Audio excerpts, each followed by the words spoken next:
On FM, AM, digital and online. This is Roberto Perrone. On BBC Three Counties Radio. 20 minutes past 5 from 6. We'll talk family and lifestyle stories. There's one. There's a second story in tonight. I'll be surprised if we can get away with it without the phone going off. We're going to be joined by Lady Miller, Emma Bacon, and Sally Craig. There are some really very, very spicy stories. And this is a great panel. This is a wonderful panel.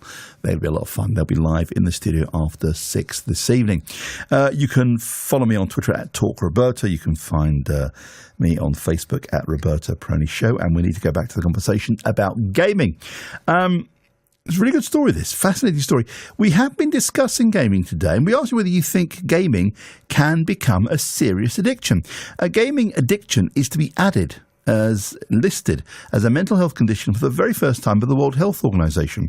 The draft document describes the sort of addiction as a pattern of persistent or recurrent gaming behavior so severe that it takes precedence over other life interests, that your whole life is focused on gaming. You can think of nothing else. Have you ever experienced something like that? A lot of you have and shared your stories. Let's talk to Lee, who has taken time off school to play games. Lee, very good afternoon to you. Hi Rob, how you doing, mate? Very well, so welcome to the programme. You've experienced a bit of gaming addiction yourself. Yeah, back in the 90s, me and my dad used to play PlayStation 1 quite a lot. And I remember one year when a brand new Crash Bandicoot game came out, he actually booked off a week off work and they actually let me be ill at school for 3 days while we played it non-stop. And our longest session was actually 36 hours non-stop.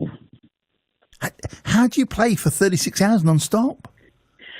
In one way, you work through the tiredness, which is really strange.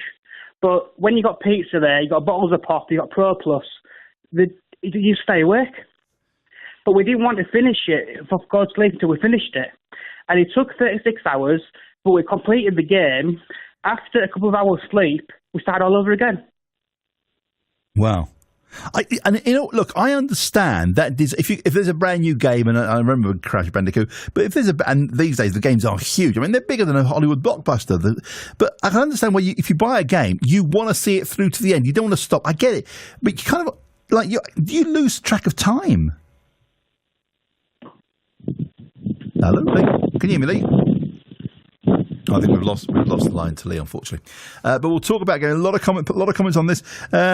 Paul says, Rob, why can't these tech addicts just have a week or two worth of camping? They should join the Air Cadets. People still join the Air Cadets, very fair. But the thing is with gaming, it is